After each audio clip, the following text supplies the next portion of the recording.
Partai-partai itu harus kembali kepada tujuan mereka membentuk partai, yaitu untuk menyuarakan suara rakyat. Kalau rakyat menginginkan adanya reformasi misalnya, atau tegaknya demokrasi, atau tidak adanya pengkhianatan terhadap konstitusi, maka sudah seharusnya partai-partai itu mendengar suara rakyat, bukan tunduk kepada keinginan Joko Widodo. Lah, oleh sebab itu, tanggal 22 Agustus mestinya menjadi titik balik bagi partai-partai ini untuk melawan Joko Widodo. Mereka tidak perlu takut lagi kepada Joko Widodo dan harus bergabung bersama rakyat. Toh mereka selama ini memanfaatkan suara rakyat untuk mereka tetap berkuasa. Baik. Saudara sekalian, sudah maghrib dan kita lihat suasana sudah tidak kondusif karena para demonstran sudah saling lempar-lemparan dengan di dalam. Saya khawatir nanti sudah mulai gas air mata, sudah mulai ditembakkan kembali. Oleh karenanya, marilah sekali lagi jangan sampai kita tidak menyelesaikan, tidak menuntaskan penyeretan Jokowi bersama rakyat, bersama para tokoh, dan ini yang akan segera harus kita lakukan dalam satu lagi. Saya ingin mengajak rakyat semua bergabung dengan partai apapun itu, bersama-sama memakzulkan Joko Widodo agar lengser dari kursi presiden. Baik. Terima kasih. Assalamualaikum warahmatullahi wabarakatuh.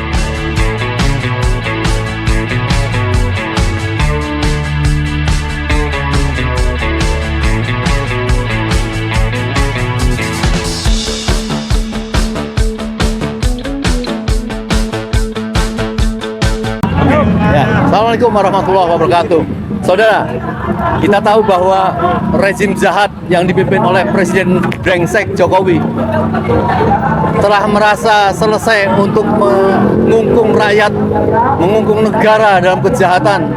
Tetapi dia lupa bahwa ada Allah yang pada saat masa terakhir, entah ada mimpi apa, MK membela rakyat. MK telah mengubah apa dalam rencana-rencana mereka, sehingga rakyat marah. Ini adalah demo setelah rakyat kemudian telah melakukan suatu perlawanan.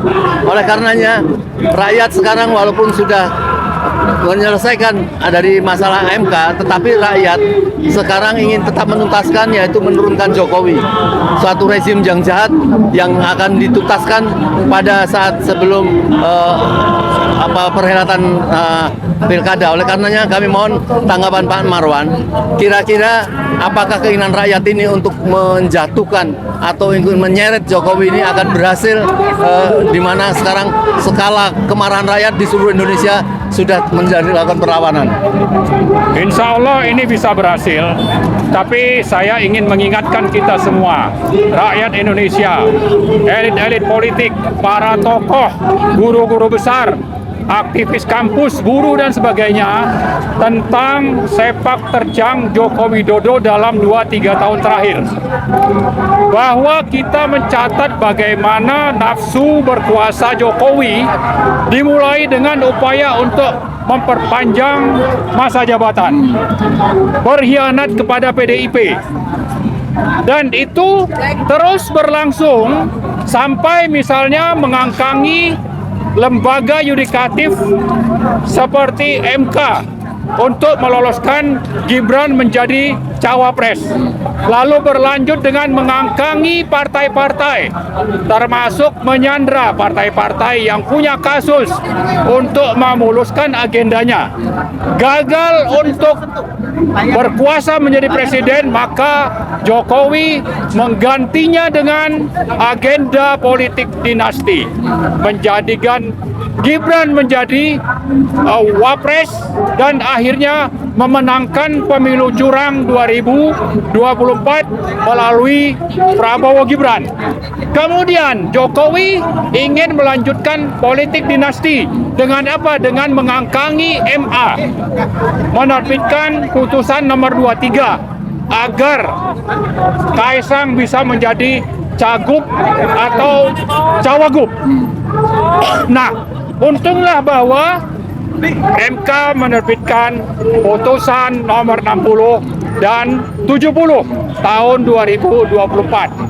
Nah, karena itu saya kira upaya rezim oligarki nepotis Joko Widodo yang terbukti gagal menghadapi amarah rakyat pada tanggal 22 Agustus menolak menggugat DPR untuk mensahkan RUU Pilkada untuk membatalkan putusan MK nomor 60 dan 70 ini patut kita sambut baik.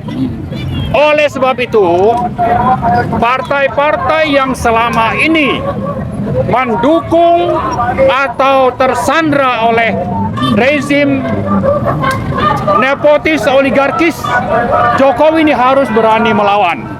Apakah itu Golkar, PAN, dan sebagainya.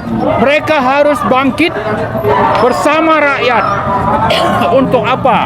Untuk menurunkan Joko Widodo dari kursi Presiden Indonesia tidak sampai ke tanggal 20 Oktober 2024. Ya, jadi rakyat saya kira sudah menunjukkan sikap mendukung putusan MK nomor 60 dan 70.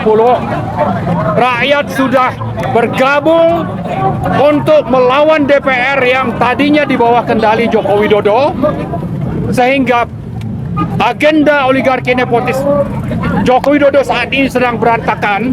Maka sudah waktunya bagi partai-partai yang selama ini tersandra untuk bergabung bersama rakyat. Untuk apa? Untuk supaya mereka berani melawan kendali Jokowi yang selama ini menyandra partai-partai sehingga tidak berani bersikap. Ya, jadi kejahatan ini tadi disampaikan Pak Marwan adalah peran para partai-partai salah satu dan didorong oleh rakyat supaya dia melakukan perlawanan kepada partai-partainya. Tetapi kita tahu bahwa partai yang seperti Golkar pun tidak mampu di bagian bawah untuk melakukan perlawanan di tingkat atas. Apa yang harus rakyat lakukan? Apakah masih mengakui partai-partai itu ke depan seperti apa, Pak? Ya, saya kira partai-partai itu harus kembali kepada tujuan mereka membentuk partai, yaitu untuk menyuarakan suara rakyat. Kalau rakyat menginginkan adanya reformasi misalnya, atau tegaknya demokrasi, atau tidak adanya pengkhianatan terhadap konstitusi, maka sudah seharusnya partai-partai itu mendengar suara rakyat, bukan tunduk kepada keinginan Joko Widodo. Lah, oleh sebab itu, tanggal 22 Agustus mestinya menjadi titik balik bagi partai-partai ini untuk melawan Joko Widodo. Mereka tidak perlu takut lagi kepada Joko Widodo dan harus bergabung bersama rakyat. Toh mereka selama ini memanfaatkan suara rakyat untuk mereka tetap berkuasa. Baik. Saudara sekalian, sudah maghrib dan kita lihat suasana sudah sangat kondusif karena para demonstran sudah saling lempar-lemparan dengan di dalam. Saya khawatir nanti sudah mulai gas air mata, udah mulai ditembakkan kembali. Oleh karenanya, marilah sekali lagi jangan sampai kita tidak menyelesaikan, tidak menuntaskan penyeretan Jokowi bersama rakyat, bersama para tokoh, dan ini yang akan segera harus kita lakukan dalam satu lagi. Saya ingin mengajak rakyat semua bergabung dengan partai apapun itu, bersama-sama memakzulkan Joko Widodo agar lengser dari kursi presiden. Baik. Terima kasih. Assalamualaikum warahmatullahi wabarakatuh. Mas, ayo mas, langsung mas, panas mas. Ini mas, langsung aja langsung. Ayo. Langsung. Ya. Pegang. Yang 1, 2, 3, Selamat sore teman-teman, rekan-rekan media semuanya dan seluruh masyarakat Indonesia. Hari ini saya melakukan konferensi pers karena kita tidak ditemui oleh perwakilan rakyat kita. Oleh karena itu kita melakukan konferensi pers ini. Pertama, kita menuntut pertanggungjawaban dari Presiden Joko Widodo atas dosa besarnya selama 10 tahun.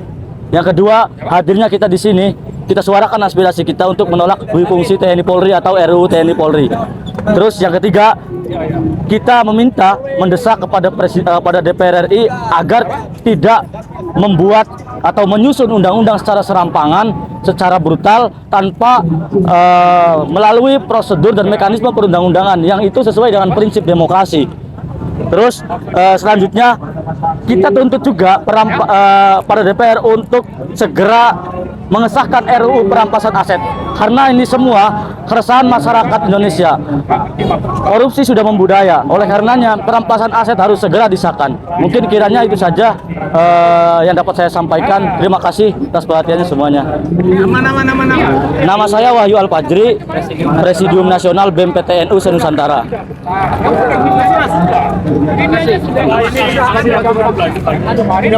Oke, kita konsisten akan terus melakukan perlawanan, entah itu melalui aksi di media sosial ataupun di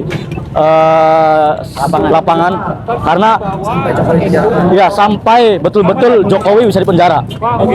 Jadi Jokowi harus penjara. Jokowi harus dipenjara. Kita targetnya hari ini sebetulnya masuk ke DPR. Ya. Kita akan terus mencoba untuk masuk untuk menyampaikan kepada anggota dewan, ini aspirasi kita. Kondisi bangsa ini sudah multi krisis dibuat oleh Jokowi. Ya. Kawan-kawan yang kemarin kita sudah berapa jumlahnya? Kurang lebih ada 150 kawan-kawan yang tertangkap, dan kita juga akan melakukan aksi lanjutan, aksi solidaritas untuk kawan-kawan kita yang tertangkap, yang diintimidasi, yang diintervensi, diberikan tindakan represi oleh aparat kepolisian. Salah satunya kawan kita yang di Bandung, itu matanya sampai tidak bisa melihat sampai hari ini, harus diangkat matanya. Itu kondisi salah satu kawan kita yang di Bandung. Kita akan melakukan aksi solidaritas di media dan juga di lapangan. Jangan memaksakan Siap. yang di luar kemampuan kita.